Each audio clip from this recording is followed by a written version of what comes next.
bienvenue.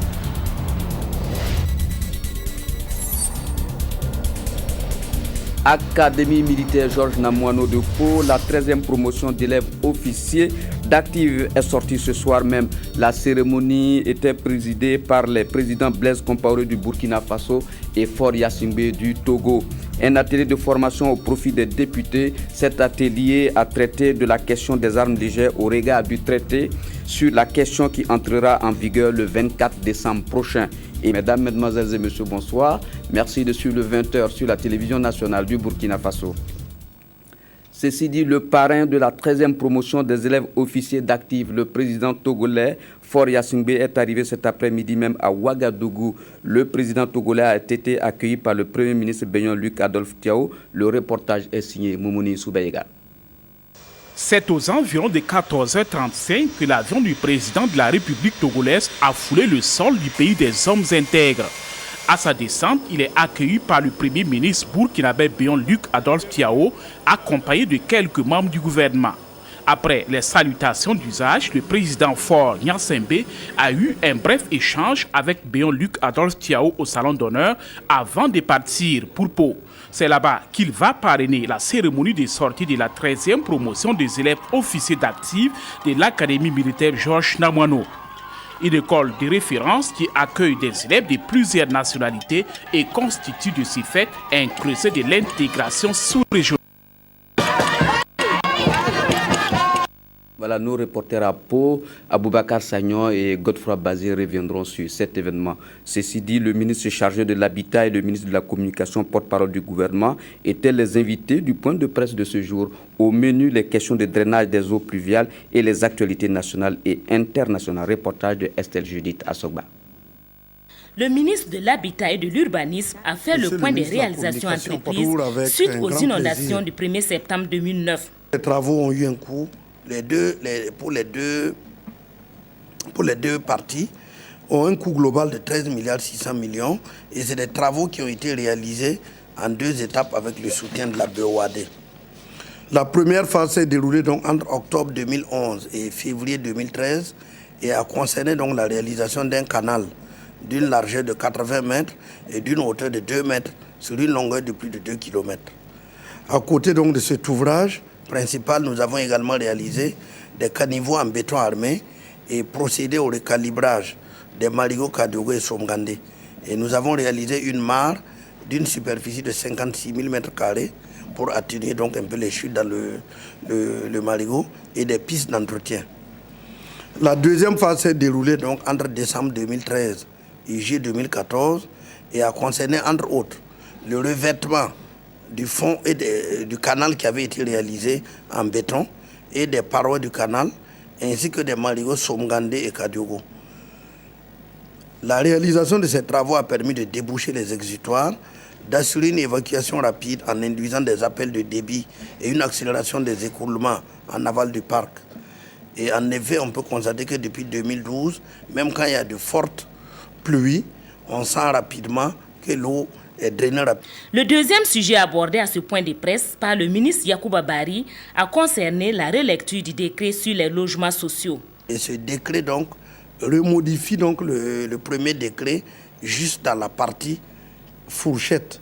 Et ce décret précise désormais que l'accès au logement social est ouvert aux ménages ayant un revenu mensuel compris entre 1 fois le SMIC et 8 fois le SMIC sans pour autant dépasser les 200 000 francs par mois. Parce qu'il faut dire qu'à ce jour, 1976 logements socio-économiques ont été réalisés, 1019 ont été attribués dans la cité de Basenko et 957 sont en cours d'attribution. 638 logements sont en cours de réalisation et seront attribués également dès la réception définitive. Le ministre de la Communication, porte-parole du gouvernement, s'est prêté aux questions des journalistes qui portaient sur le dispositif pris par le gouvernement pour contrecarrer la maladie à virus Ebola. Actualité oblige, Alain-Édouard Traoré est revenu sur le continuum de l'éducation de base. Une rentrée ne se fait pas en un seul jour.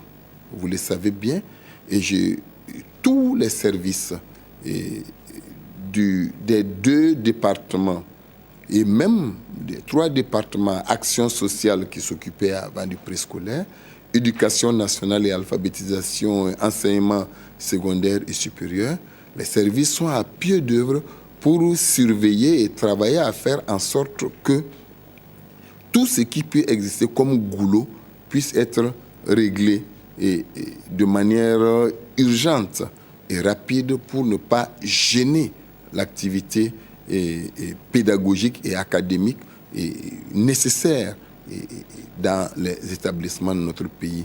Voilà ce que je puis dire. Et au regard des premiers signes que nous avons observés déjà hier, on puisse se rassurer que les choses sont sous contrôle. Il va falloir se déployer et faire en sorte qu'il n'y ait pas de problème. Aujourd'hui, le Burkina pleure certains de ses fils. Au nom du gouvernement burkinabé, Alain Edouard Traoré a présenté ses condoléances aux familles des illustres disparus. En effet, tristesse encore pour le monde du journalisme. René Sebgo a rangé son micro. Notre confrère de Radio Burkina a tiré sa révérence ce 2 octobre en Tunisie où il suivait des soins intensifs. Depuis quelque temps, il est connu pour ses chroniques sociétés sur Radio Burkina. René Sebgo était précédemment directeur de la presse ministérielle et de la communication au ministère de la Santé. Boumer Resnibien. René Sebgo s'en est allé. Ce journaliste chevronné a rangé son micro ce jeudi 2 octobre 2014 à Tunis où il était allé pour des soins. Connu par ses chroniques de société à la radiodiffusion de Burkina, sa disparition est une grosse perte pour le monde des médias. Excellence, Monsieur le Président du Faso, voici ce que j'allais faire si j'avais les pouvoirs républicains que vous allez certainement m'accorder. Si j'étais super flic, je plomberais toutes ces motos de Ouagadougou à 30 km/h maximum. On allait mourir moins. Bon, c'est un petit avantage, mais c'est déjà ça. Mais surtout, l'État dépenserait moins en santé afin de mettre ailleurs, comme dans l'augmentation du salaire de mon cousin Ouelebri. J'aurais été maire de tous les maires de toutes les communes urbaines, rurales du Burkina, que j'allais discipliner nos villes. Parfaitement. Discipliner nos villes où des filous prennent les rues pour leur domicile, où la technique de l'insalubrité s'acquiert au berceau, où on vous sert du chat fumé au restaurant et où vous croyez déguster du lierre. Né le 31 juillet 1959 à Ouargaï dans le Koulpelougou, René Sebgo a été intégré à la radiodiffusion du Burkina comme rédacteur, présentateur et reporter en 1988 après de grandes études de journalisme à Dakar, au Canada, en France et aux États-Unis. Il est directeur de communication et de la presse du ministère de la Santé. Il est marié et père de 3 enfants. Voilà, et puis ce communiqué, le ministre de l'Administration territoriale et de la Sécurité a le profond regret de vous annoncer le décès de M.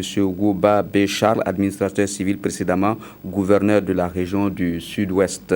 Décès survenu ce 2 octobre 2014 à Ouagadougou des suites de maladie. Le programme des obsèques sera connu ultérieurement. M. Charles Gouba a été nommé en Conseil des ministres le 12 février en qualité de gouverneur du Sud-Ouest.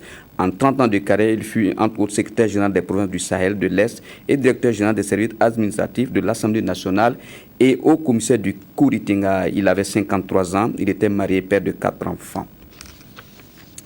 Et puis le Premier ministre Bénion Luc Adolphe Thiaw est allé ce 2 octobre 2014 témoigner de sa compassion ainsi que de celle du gouvernement à la famille du député maire de Dori, M. Ama Arba Diallo. Selon le chef du gouvernement, la disparition de Arba Diallo est une grosse perte pour la nation burkinabé.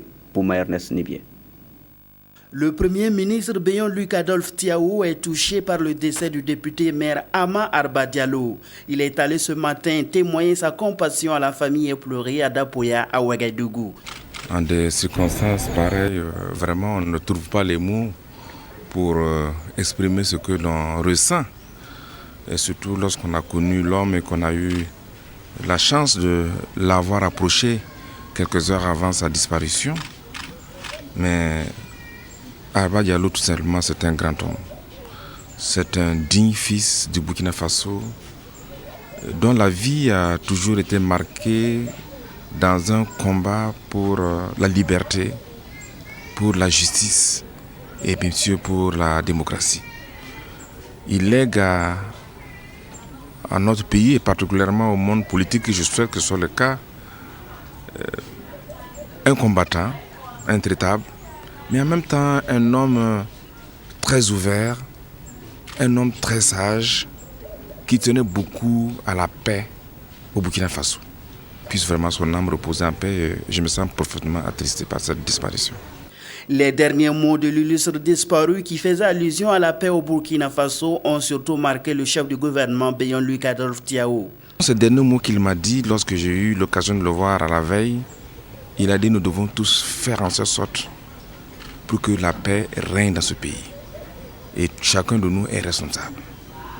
Je crois que c'est un testament et que chacun de nous devrait méditer ces paroles. Il fut une des dernières personnes à avoir rencontré le défunt. Il était à la clinique quelques heures avant le décès et il n'a jamais raté l'occasion de témoigner de son amitié avec le défunt lors de ses voyages à Dori et ici. Et comme je l'ai dit, ça nous fait beaucoup plaisir, ça nous réconforte beaucoup. Nous le remercions lui ainsi que tous les membres du gouvernement qui ont fait le déplacement. À noter que depuis le décès du député maire Ama Arba Diallo, dans la nuit du 30 au 1er octobre, son domicile à Dapoya ne désemplit pas. Société civile, partis politiques, institutions et ambassades défilent pour présenter leurs condoléances à la famille de l'illustre disparu. Il sera inhumé le vendredi 3 octobre 2014 à 14h à Selbo, dans la commune de Dori. Et c'est avec consternation également que les habitants de la ville de Bobo-Dioulasso ont appris le décès du député maire de Dori, président du PDS Metba. Réaction recueillie à Bobo par Momouni Baro. Ça y est, c'est une grande perte vraiment pour ce pays. Arba Diallo, d'abord pour moi, c'était un Burkinabé de souche parce qu'il était modeste. C'est des gens qui ont travaillé fortement pour ce pays. Il a fait les institutions internationales. Il a dit déposer le tablier pour venir s'occuper vraiment du développement de sa localité partant de Burkina Faso. Aujourd'hui, tous les Burkinabés devaient s'interroger, surtout nous, la nouvelle génération. Arba Diallo fut un grand homme, un grand politicien de notre pays. Ça veut dire que le Burkina perd un de ses grands hommes au nom de M. le maire, qui est le secrétaire général du parti CDP. Oui. Donc j'adresse mes sincères condoléances à la famille éplorée. C'est une perte énorme pour notre pays, voire pour l'opposition tout entière, vu le rôle et la place qu'occupait le monsieur. Disons sincèrement, nous avons été très touchés. Nous ne pouvons que souhaiter que le Tout-Puissant, dans son immense bonté, puisse l'accueillir dans son royaume. C'est avec amertume que j'ai vraiment appris le décès de son Excellence Arba Diallo. C'est vraiment un homme qui a beaucoup apporté à la démocratie au Burkina. Et je pense que c'est à ce moment qu'on avait plus besoin de lui qu'il nous a lâchés. On dit qu'il souhaitait au bon repos de son âme, que la terre lui soit légère. Ce matin, j'ai appris le décès du vieux Baobab, Arba Diallo. C'est vraiment avec consternation qu'on a appris ça. Après que le pays vient de perdre une valeur sûre. Vraiment, vivement que l'on retienne toutes les leçons qu'il a pu laisser et que vraiment son héritage perdu et que ça nous serve toujours. Que c'est avec consternation nous avons appris très tôt ce matin le décès de ce grand homme Arba Diallo. Toutes nos condoléances à la famille Diallo qui est vraiment attristée, à la famille politique du Burkina Faso. Nous pensons que Arba Diallo était vraiment un homme qui a fait ses preuves au plan international. Et si le Burkina pleure ce grand homme aujourd'hui, c'est parce qu'il a donné sa contribution non seulement au plan international, mais également au plan national. Dans sa vie politique, je pense que son parti pourra relever également aujourd'hui les grands défis que l'homme avait, parce que c'est ce qui fait l'enracinement de la démocratie au Burkina Faso. Nous partageons des points de vue divergents et c'est ce qui grandit la démocratie. Et ce communiqué émanant de l'Assemblée nationale, mesdames et messieurs les députés sont informés qu'une cérémonie d'hommage est organisée à la mémoire du regretté Ama Arba Diallo le vendredi 3 octobre 2014 au sein de l'Assemblée nationale. Programme de la cérémonie, 5h30 mise en place terminée, 6h arrivée du corps à l'Assemblée nationale, 6h10 début de la cérémonie, 6h45 fin de la cérémonie. Le port des attributs est obligatoire et c'est signé Sungalou Apollinaire Ouattara, président de l'Assemblée nationale du Burkina Faso. Et puis décédé le 30 septembre, notre confrère Jacques Prosper Bazé a été inhumé ce matin au cimetière de Gonguin. Le Premier ministre Benyon Luc Adolphe Thiaw a assisté à l'inhumation. Jacques Prosper Bazé a été fait chevalier de l'Ordre national à titre posthume. Le reportage est signé Sylvestre Rada. Benyon Luc Adolphe Thiaw, aux côtés de la famille Bazier, est pleuré. Avec le Premier ministre, c'est toute la nation qui s'incline pour rendre hommage à un baba burkinabé des lettres, de la culture et de la communication qui est tombé le 30 septembre dernier. Nous avons travaillé à Citoyens ensemble, mais avant ça, Jacques et moi, nous avons fait le scoutisme pendant un bon bout de temps ensemble. C'est là vraiment que je l'ai connu. Ce que l'on peut vraiment retenir de lui, bien sûr, aujourd'hui, c'est ce grand écrivain qui a produit, je ne sais plus, peut-être une vingtaine, une trentaine d'ouvrages, de nouvelles, de livres, tout ce qu'on en veut. C'était quelqu'un de très productif. Bon, il est parti prématurément parce qu'il n'a même pas 60 ans. Bon, je crois que nous devons reconnaître donc ces mérites-là aujourd'hui plus que jamais. Et bon, traduire à toute sa famille la compassion et les condoléances du gouvernement. À l'oraison funèbre dans la matinée de ce 2 octobre, au domicile du défunt à la cité An 3 de Ouagadougou, ils étaient nombreux, ses collègues, les scouts, les hommes et femmes de lettres, les journalistes, bref, les parents, amis et connaissances, rassemblés autour de la famille Bazier pour prier ensemble pour le repos de l'âme de Jacques Prosper. Aujourd'hui, dans la famille Bazier, un rocher s'est éclaté. Un rocher de plus. Et les pierres sont tombées loin. Et même la poussière est entrée dans les yeux des gens qui le connaissent. Aujourd'hui, de sa disparition, quelqu'un qui m'a inspiré beaucoup de choses dans ma vie, a commencé par la patience. Quand je le regarde, il y a une seule image qui me vient dans la tête. Un murmure puissant est plus fort qu'une tempête de colère. Pour service rendu à la nation, Jacques Prosper Bazier est décoré de la médaille de l'Ordre du mérite des arts, des lettres et de la communication depuis octobre 2008. Et à titre posthume, il a été fait chevalier de l'Ordre national. Puis, c'est le départ pour le lieu de repos éternel du défunt. Au cimetière municipal à Gonguin, les instants de séparation sont douloureux, pleins de souvenirs et d'émotions et teintés de notes de poésie. Tu nous quittes pour l'insondable destin et repos éternel dans les entrailles du Kadiogo qui t'a vu naître. Sur ce terroir culturel, il est dit que l'homme ne peut dépasser son âge. Nous, qui croyons devant la vie et la jeunesse active en la pérennité de la vie, nous sommes désemparés. Tous les scouts, toutes les guides du Burkina te pleureront jusqu'à l'heure des retrouvailles dans les grands champs fertiles où nous attendent les ancêtres. Nous étions ensemble au Conseil économique et social. Et nous étions devenus des frères, et amis. Et tous les matins, il m'amenait un sachet de cacahuètes. C'est ce que j'ai tenu à lui rendre afin qu'il puisse accomplir son voyage. C'est véritablement un homme public qui s'en va. Et tous ceux qui sont venus ici aujourd'hui sont venus lui rendre un dernier hommage, un hommage bien mérité. C'est aux environs de 11h que Jacques Prosper Bazier est enterré. Il était âgé de 59 ans et s'apprêtait à faire valoir ses droits à la retraite en mars 2015, après 32 ans au service de la fonction publique burkinabé bien remplie. Jacques Prosper Bazier laisse derrière lui une épouse et 2 enfants inconsolables. Et puis pour nos pages rentrée scolaire, débutons avec les lycées Mariam Gouabi et Bambata à Ouagadougou, où notre reporter Zalissa Sanfo est allé constater comment se déroulent les premiers jours de classe.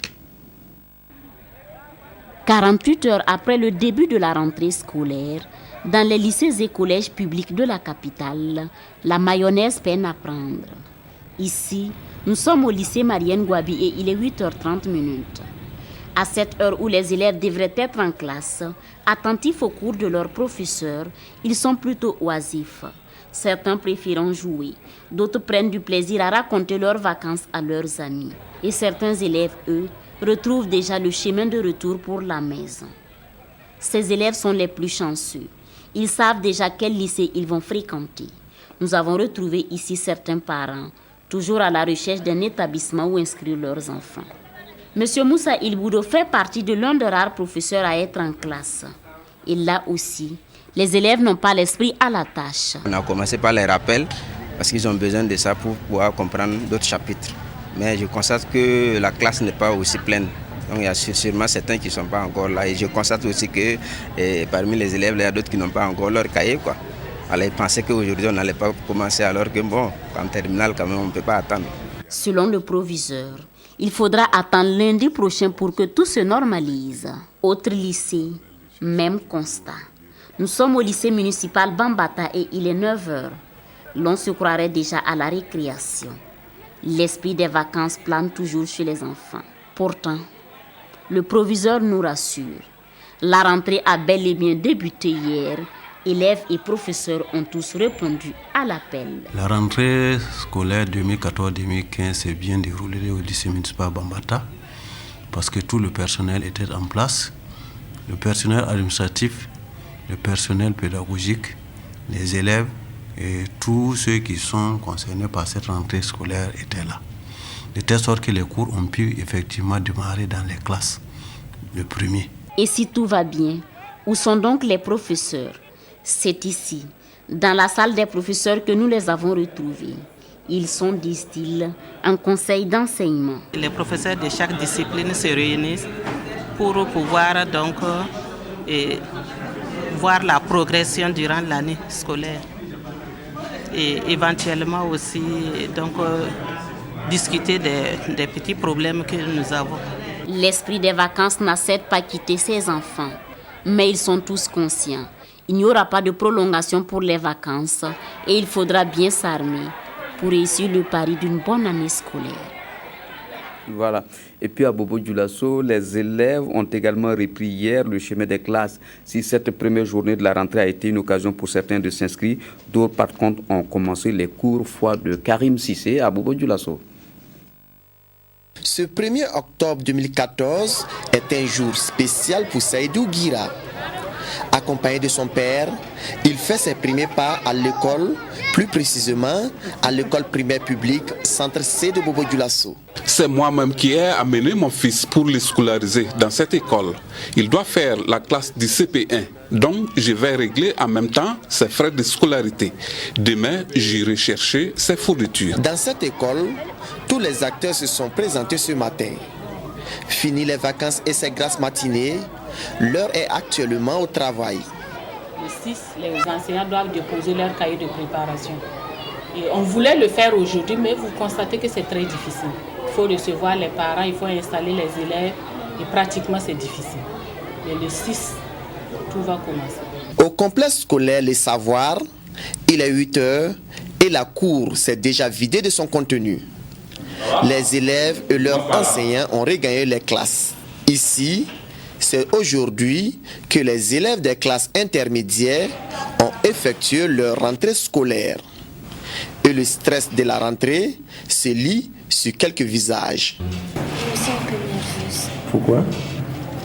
Comme ça commence, je ne sais pas comment ça va se passer. Et ma mère m'a dit que du courage, que si je crois en moi, que je vais pouvoir passer. Et puis, continuer mes études. Au CM2, on est plus bon tableau, mais au 6e, le professeur dit j'arrive à m'en sortir. Selon le fondateur du complexe scolaire Les Savoirs, tout est fin prêt pour un bon déroulement des cours. Les élèves des classes intermédiaires ont repris ce matin. Et ceux des classes d'examen ont commencé depuis le 29. Et les cours ont bel et bien débuté.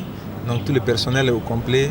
Donc en tout cas tout se passe bien. Dans l'atelier de soudure du lycée professionnel régional Gimbi Ouattara de Bobo Dioulasso, l'on s'attelle à réparer les tables bancs défectueux. Pendant ce temps, certaines classes ont débuté les cours à cette première journée de la rentrée scolaire.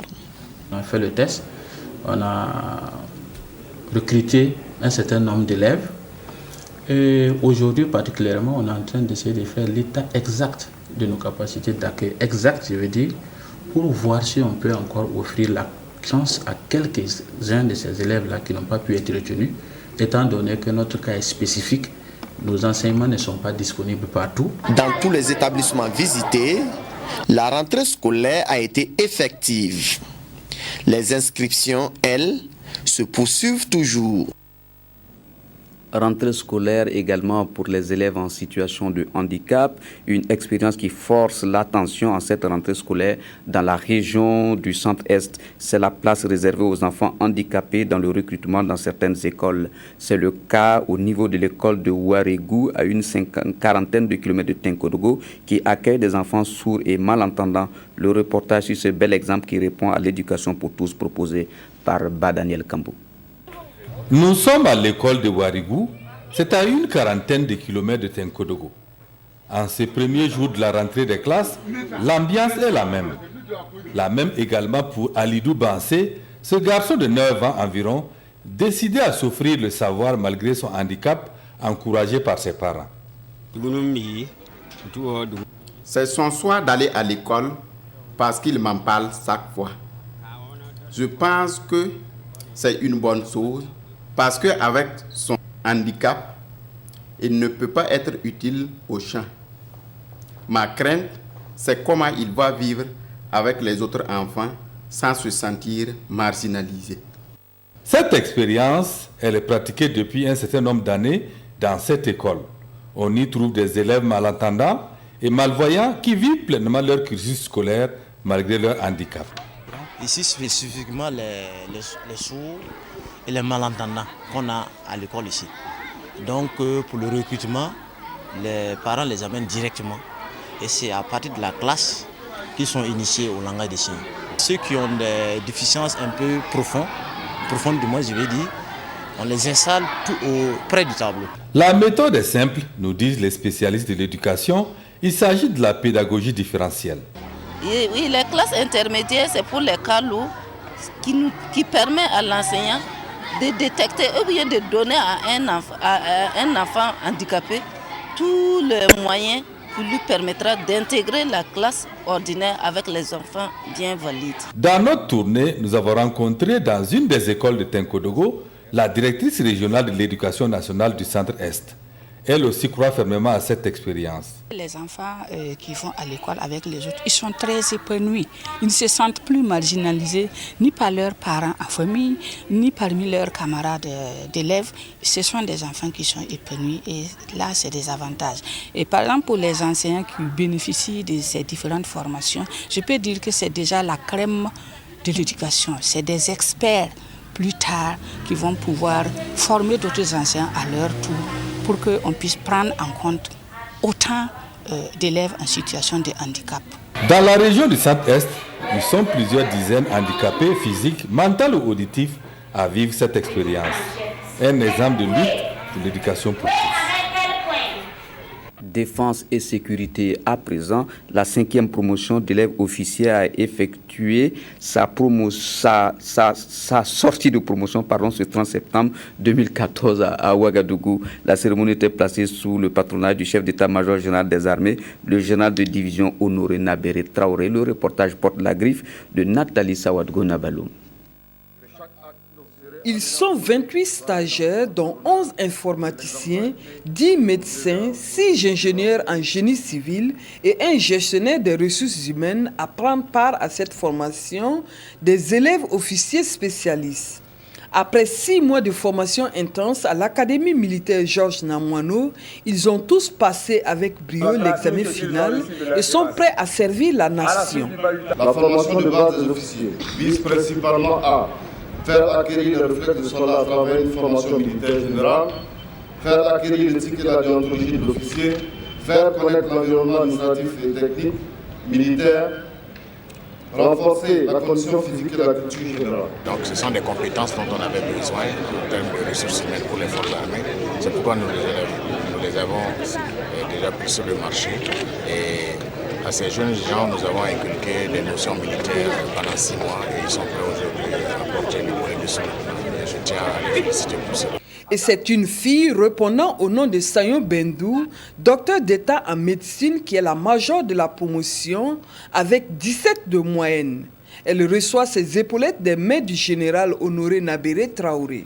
Les valeurs essentielles qu'on nous a inculquées, c'est la dignité, le don de soi pour la nation. En fait, la personne qui passe en dernière position, c'est la nation d'abord, ensuite la personne. Le commandant de l'académie militaire Georges Namano, le colonel Yves Tombiano, a invité les jeunes sous-lieutenants à garder toujours à l'esprit les 3 valeurs cardinales qui fondent l'éthique et la fierté du chef militaire. À l'occasion, la hiérarchie militaire, les parents et amis sont venus encourager les jeunes officiers.